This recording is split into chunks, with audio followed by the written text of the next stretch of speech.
1942, 10 by 10 travels to the birthplace of Stan Laurel, where film fanatic Bill Cubin has devoted his retirement years to preserving the memory of the kings of comedy.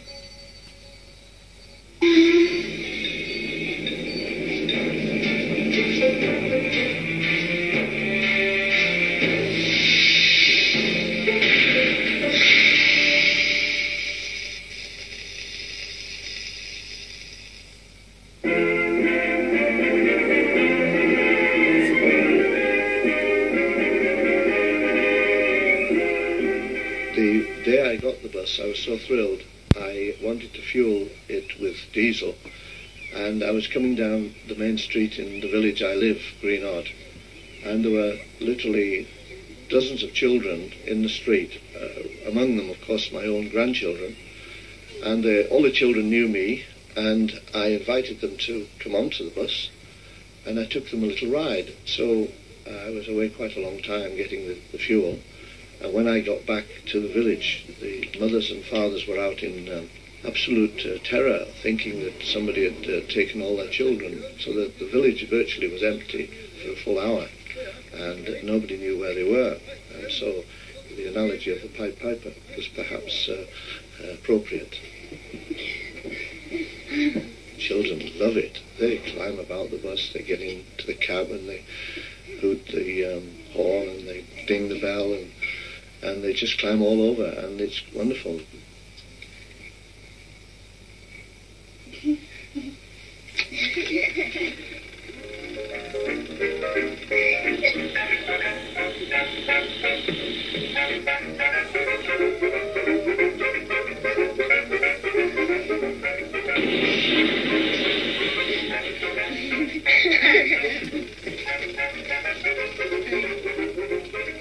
I'm sure that if Stan were alive, he would be looking down at us and be pleased, a smile on his face at the activities in Ulverston.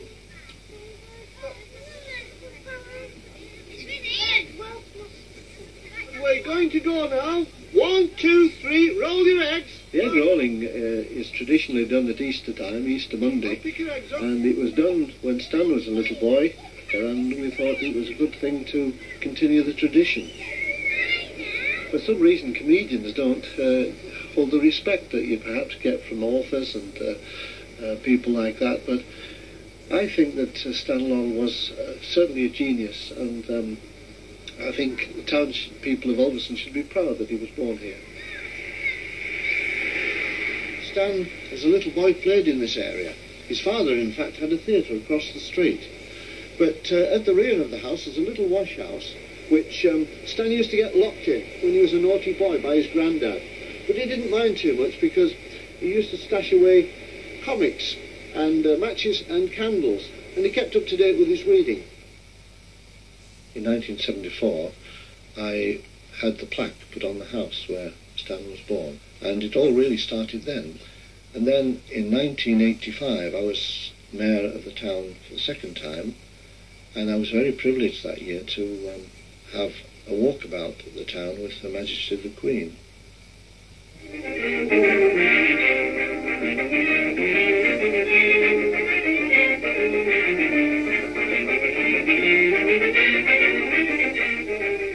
In a letter Stan wrote to a cousin here in Ulverston, he talked of shopping with his grandma on Market Street, and he said, "She used to buy me Beer's treacle toffee. It sure was good."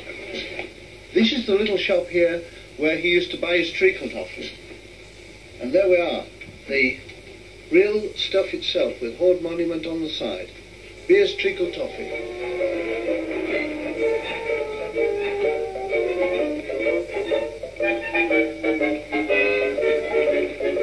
Well, Stan, of course, as a young boy, used to fish along the canal here, a very pleasant place to fish. In this particular area, he often visited with his grandfather, and he fished regularly here. He didn't come back very often after he left to go to America, but he did come over to the United Kingdom with Oliver Hardy in 1933, and then, of course, he did the tours of the United Kingdom, 1947, 52 and 53. The day they were here, I wasn't available to be here. I would have loved to have met Laurel Hardy, but I never did.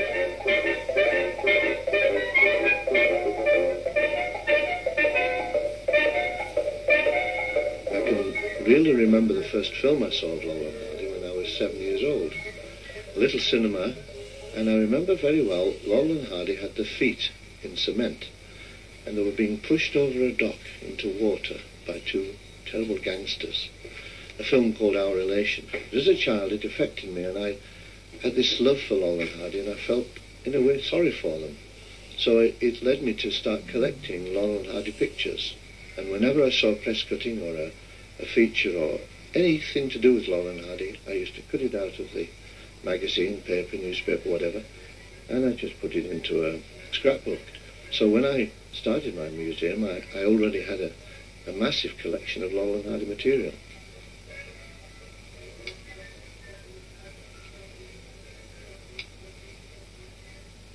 My most treasured items are in this showcase here. There's the treacle toffee tin and Stan's personal cocktail book, which was given by Stan to his valet, Jimmy Murphy. A lovely item here too is this plate, which is a Wedgwood plate. And a fun thing I have here is the lovely little purse that Stan used in Below Zero.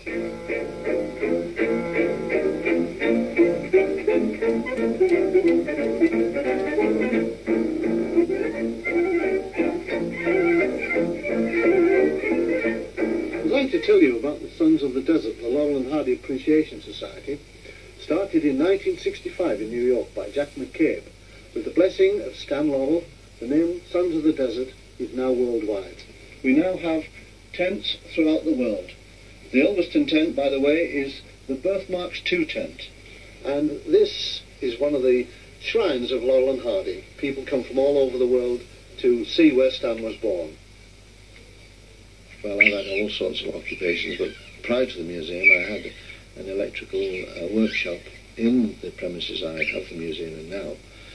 I repaired washing machines, but of course, when that business really wasn't very profitable, I decided to more or less get out, and this is what I've finished doing, and I thoroughly enjoy every minute of the work I do.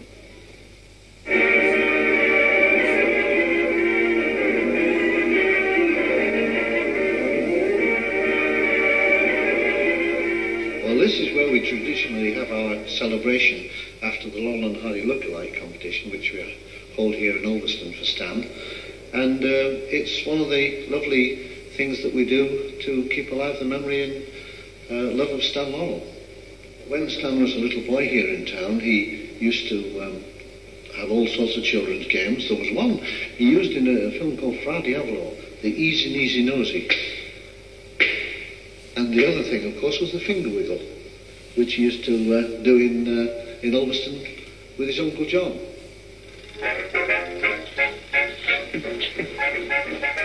Thank you, boys. Where do you be when I need you? Right here. Okay.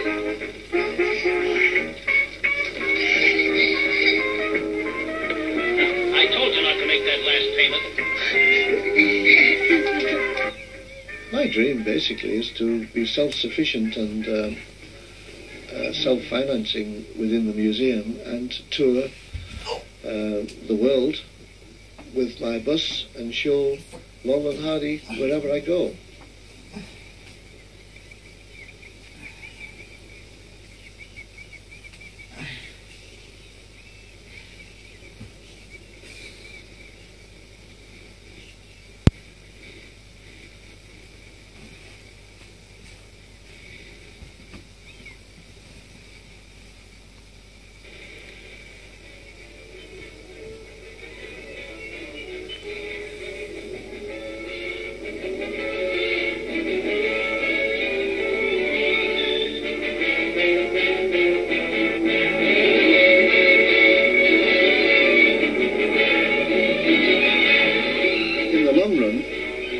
Stan Laurel will live forever.